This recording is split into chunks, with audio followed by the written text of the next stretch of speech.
man c'est le genre de sujet bi nga xamante ne dinañ pare sax ñu xam ne ñun laaluñu fépp dañuy cof rek am luñ ci mën a seppi rek nii rek daal di avancer docteur nee nañu capital humain de qualité bi tey jii wax nañu ci jikko yi wax nañu ci xaw nañu cof tuuti rek sànq nii mais nañ dugg léegi ci biir ci wàllum infrastructure yi ñu wax aussi tey ji ci niveau yi déjà man damaa bëggoon ci côté santé nga damay dégg hôpital de niveau 1 hôpital de niveau 2 xam nga centre de santé yooyu noonu déjà boo ci mënee leeralal aussi sénégalais yi mën a xam différence yi nga xamante ne am na si diggante hôpital niveau ba ñaata lañ am ñun fii au Sénégal niveau 3 lañ yem demuñu 4 jëm kaw étage bi daal 4 la yem immeuble bi waaw niveau 3 ba wàcc bi ci gën a ndaw mooy niveau 1 d'accord après ñu ci centre bon dinaa ci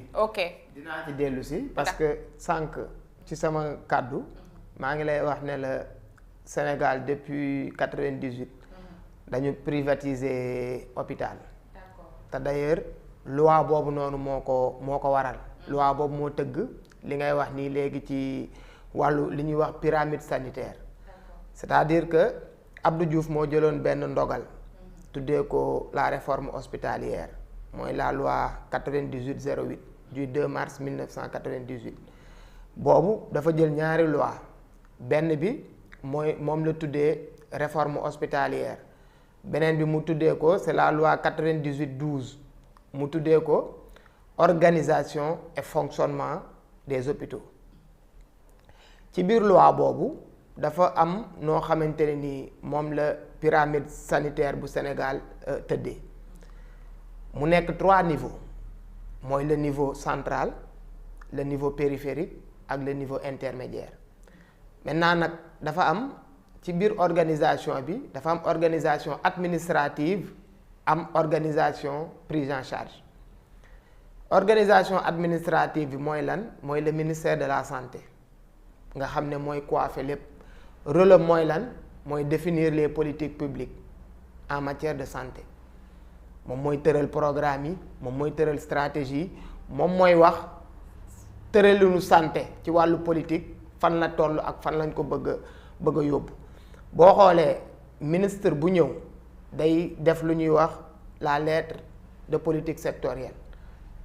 axé ko sur 5 ans wax ne moom fii la fekk santé bi fii ak 5 ans fële la ko bëgg a yóbbu loolu mooy rôle le niveau central ci wàllu administratif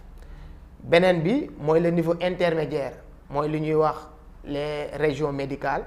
te léegi ñu tuddee ko direction régionale de la santé mu nekk dans les 14 régions du Sénégal jiite ki koy jiite mooy un directeur général de la santé régional un directeur régional de la santé moom rôle am mooy superviser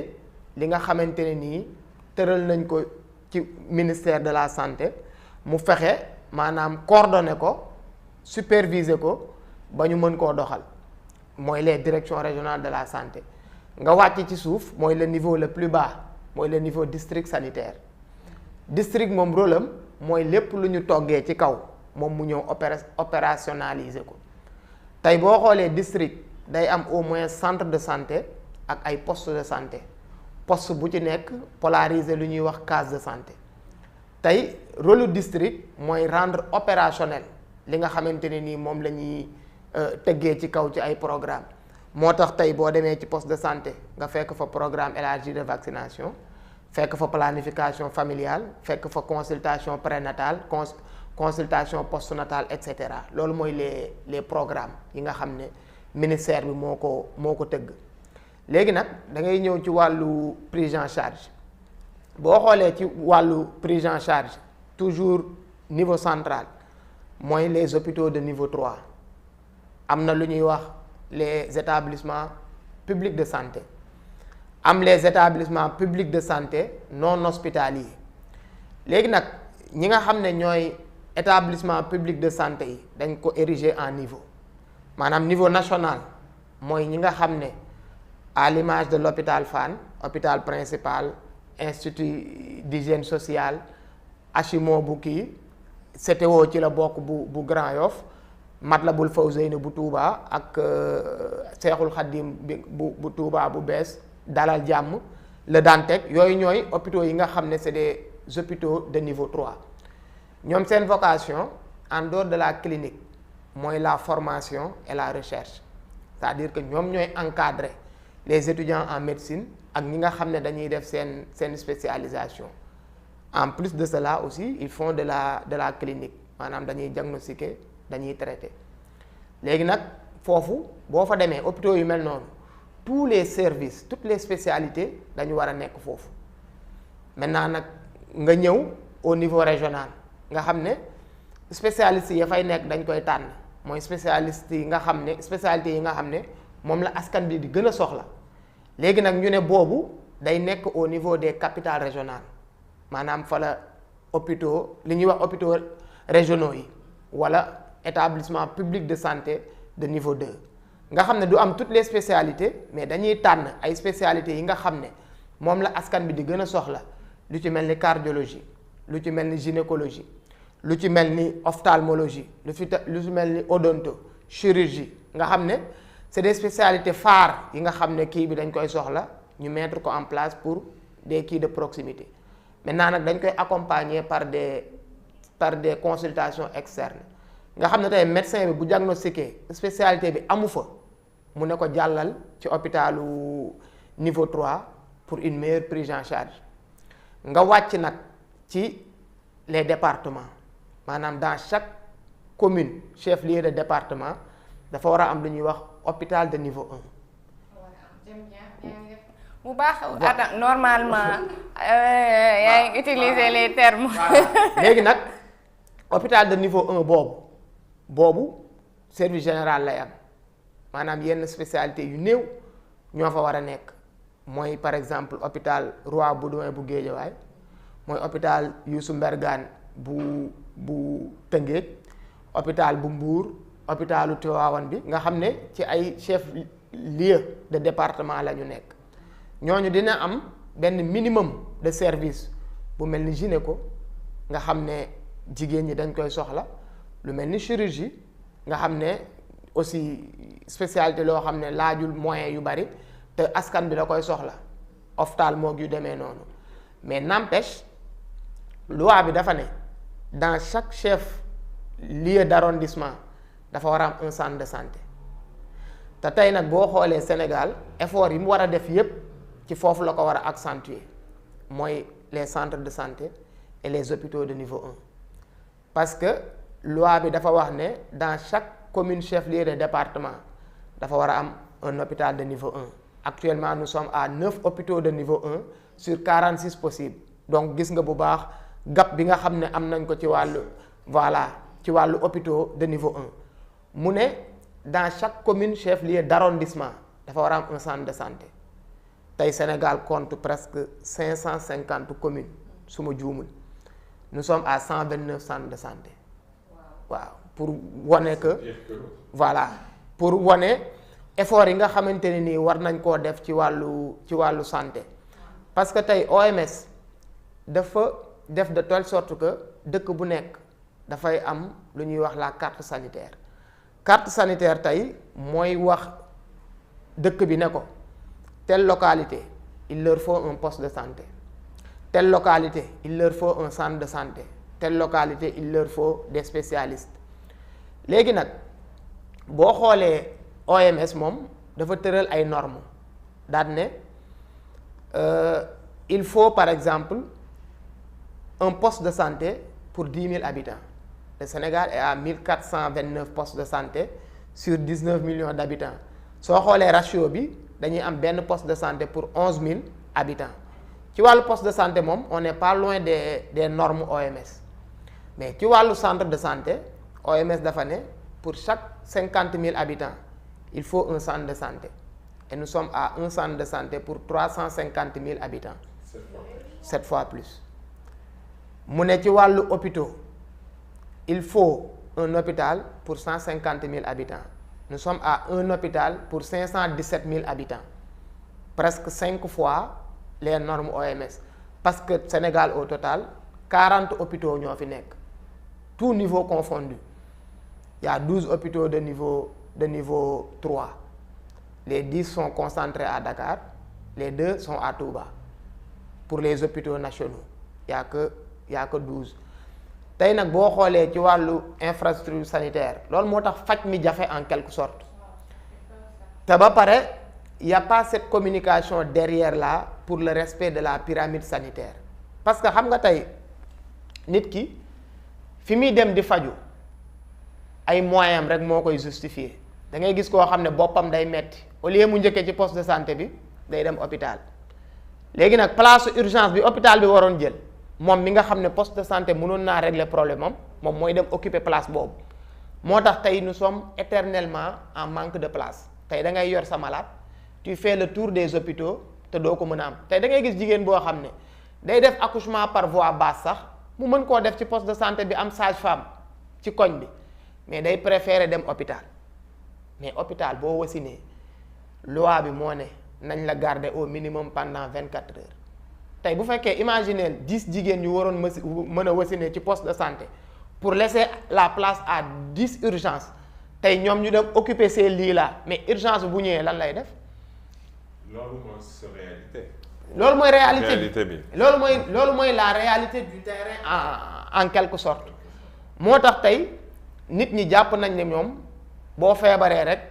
hôpital la alors que da nga war a njëkkee ci poste de santé bi su mënul mu ne la demal ci centre de santé bi wala mu xool gis loo xam ne centre de santé mënu koo faj hôpital moo ko mën a faj mu ne la demal directement hôpital pour nga bañ a perdre temps loolu mooy waral ñuy mën a libérer des espaces pour que suñu hôpitaux yi mën a di recevoir des urgences parce que hôpitaux yi dañ fa nekk daanaka pour les urgences parce que traitement curatif yi nga xam ne c'est des maladies élémentaires donte nag métit kenn du ko xeebal kenn mais dafa doon loo xam ne poste de santé ba wala centre de santé ba waroon na koo mën a saafara donc il faut que man toujours li may wax rek ñun on est prompt à communiquer sur les maladies mais tant que la population est bien portante amul yenn message yoo xam ne dinañ leen jege di ko jàllale gis nga CMU amul politique bu ko gën ci politique man yi nga xam ne gis naa ko ci secteur santé bi mais le problème mooy lan y a pas eu cette communication là bi waroon accompagner la CMU peut-être ñii ñëw nii seen CSU gis nga ñu ngi commencer di def effectivement ñu ngi commencer di def ay efforts jëmale ko ci wàllu boobu te sànq yaa ngi waxu 80% waxu 20% ak 50% te pourtant mieux encore il y a des unions départementales mutualistes comme il y a des unions régionales mutualistes c'est-à-dire que les mutuelles communales ñoom ñooy regroupé au niveau départemental ba nga xam ne bu malade bi ñëwee au niveau du poste de santé ñu xool ko ne ko il faut nga jàll hôpital wala centre de santé mutuelle départementale bi mooy jël les frais bu ko centre de santé bi xoolee ne ko il faut nga jàll hôpital mutuelle régionale bi moom mooy jël les frais ba nga xam ne nit ki à chaque niveau de la pyramide sanitaire il est couvert loolu yëpp nit ñi xamuñu ko de rares sont les personnes yi xam mutuelle nan lay doxee effectivement te loolu pour man dañoo war a utiliser des canaux de communication yoo xam ne c'est à la portée de la population. mais li nga doon wax léegi. est-ce que xam nga lu tax day dox pourquoi nit yi ñu ngi koy def ay publicité parce que dama dégg ni xawma lan belge en association avec xawma tubaab yi dugg nañ ci seen loxo pour leur tendre le bras te loolu moo dommage en fait. gis nga pays développé yépp xam nga système de santé maanaam ñett yi moo ci am amul ñeent amul juróom te pays yi nga xamante ne nii faju yomb na fa yépp système bi daanaka moom la ñu adopté en dehors des États-Unis tey boo demee dans les pays occidentaux France Allemagne Angleterre ñépp ils ont adopté le système bismarckien système bismarckien lan la mooy assurance maladie c'est-à-dire que malade bi bu demee hôpital du génnee ci poosam pour fay les frais médicaux maanaam bu demee cartam lay génne teg hôpital bi moom il traite en fonction de sa carte après hôpital bi la ak malade bi su fekkee carte bi 80% la hôpital bi ak malade bi 20% la ñu séq après hôpital bi day dem topp kii bi parce que dañu pousser leurs citoyens à aller vers l'assurance maladie tey boo xoolee ñun suñu pays yi nga xam ne ça devrait être le contraire ñun système bi nga xam ne moom moo gën a mën a loofal système santé moom la ñu adapté mooy le système beveridien nga xam ne c'est l'état providence tey boo xoolee Sénégal état mooy tabax hôpital tabax centre de santé tabax poste de santé recruter personnel dugal fa seen PNA ñëw jël médicament teg fa malade bi ñëw génnee fay pour faju dem et c'est l'état qui fait pratiquement tout en quelque sorte alors qu'on est un pays pauvre tey États-Unis moom lan la wax man les pauvres man état maa leen di couvrir c'est-à-dire que je paye l'assurance maladie pour les personnes indulgentes ñi nga xam ne ils sont dans la nécessité voilà maintenant nag yéen ñi ci des nu golo xam bootee doomam en tout cas assurance yaa ngi nii paiement direct baa ngi nii. mais loolu bu ñu ko defee Sénégal 17 millions yi yëpp état bi. est-ce que Sénégal sax toll nañ fi ñu mun a jël àddu loolu noonu yëpp. loolu moo tax nag l'importance de communiquer avec la mutuelle parce que en fait gis nga coach wax na ko léegi xam nga ñun tey Sénégal bala ñoo jóg pour ne dañuy faju rek maanaam feebar non buñ feebaroon kay jël maanaam dañuy dem ba xam ne fii hôpital moo fi sës c'est-à-dire que tant que nous sommes bien portants on n'anticipe pas. mais sax day dem pharmacie. tout à fait. day dem pharmacie gis comme su fekkee hôpital la waaw bon tey grand dama xaw sana ñu jox lay garab. gis nga tey le père de famille bi nga xam ne moom il court derrière la dépense quotidienne tous les jours tey heure bu yoree 5000 il pense à la dépense quotidienne du lendemain mais tey bu ko leeroon ne par exemple pour mu am permis de conduire il faut mu présenter sa carte d'assurance pour mu renouveler sa pièce d'identité il faut mu présenter sa carte d'assurance mais da koy def priorité parce que mutuelle yi maanaam amul benn inconvénient yow imaginer ñu ne la 7000 francs nga waroon cotiser ci at bi ñu ne la 3500 ngay indi état bi moo lay tegal yeneen 3500 bi pour l'année heure boo feebaree foo war a fay 10 000 2 000 ngay fay bu fekkente ni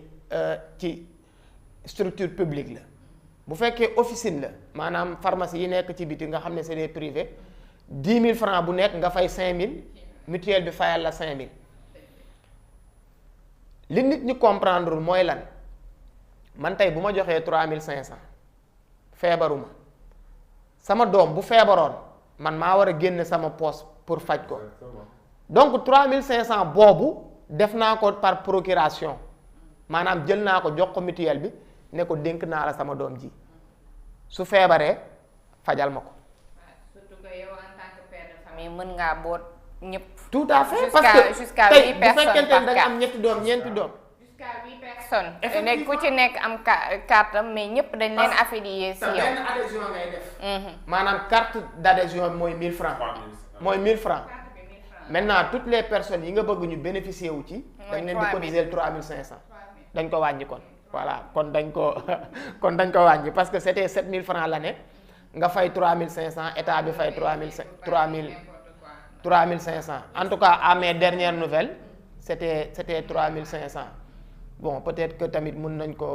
koo wàññi bu fekkente ne 4000 la cela veut dire que l'adhésion reste 1000 francs cotisation bi nekk 3000 francs maintenant nag sama jabar 3000 rek laa koy cotiser moom du jëndaat carte sama doom dama koy cotiser rek moom du jëndaat carte donc adhésion bi nit ki la. assurance. effectivement voilà c'est la même chose que le système. d'assurance. est-ce que nit ñi comprendre nañ ko comme yéen ni ngeen ko comprendre non, est-ce que du manque de communication c'est 3500. Voilà. Je confirme 3500. voilà Man donc maa fàtte, mais c'est defoon naa 3500 ci dans vidéo, c'est voilà 4500 kenn ku ci pour nekk avec la carte. effectivement parce que 1000 francs mooy adhésion bi cotisation bi nekk 3500 Pour mais l'année. pour l'année oui Madame,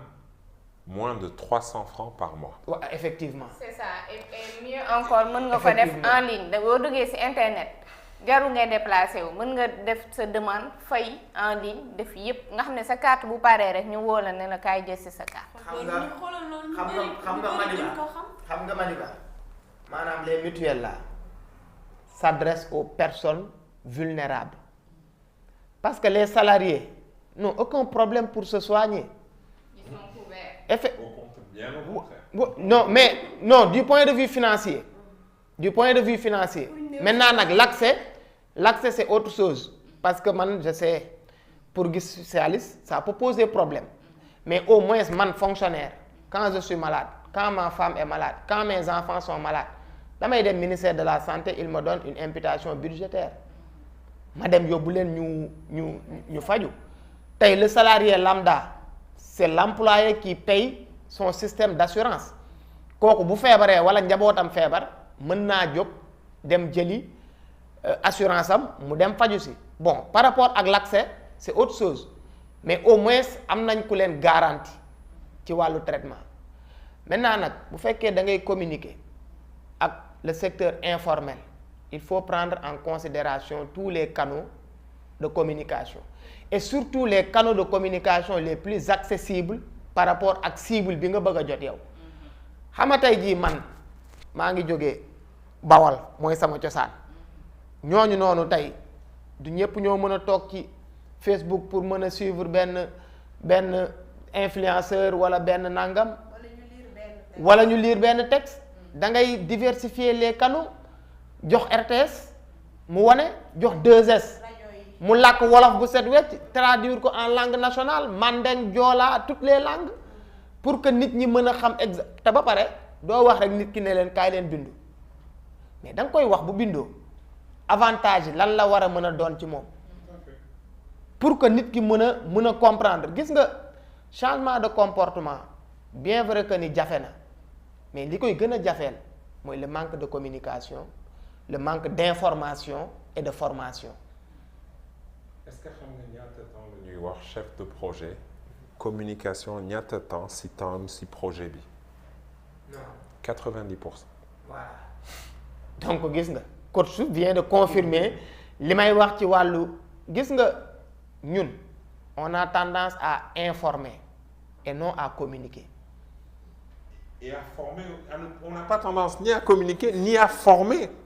Informer, j'ai dit. Oui, non, on a tendance à informer mal, mais on ne communique pas, on ne forme pas. Du ñu communiquer, du ñu former. Effectivement.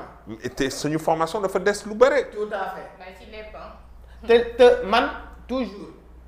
c'est la question que je me pose mooy est-ce que sax ñi tëgg le projet de CSU là est-ce qu'il mesure l'ampleur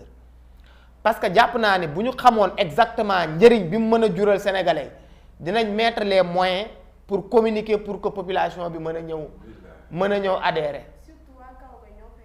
waaw parce que yow miy liggéeyee maanaam ci hôpitaux yi rek tey da ngay ñaan ay bilan da ngay ñaan ay consultation ba après sax yow da ngay rus a dem pour parce que say collègue ngay nekkal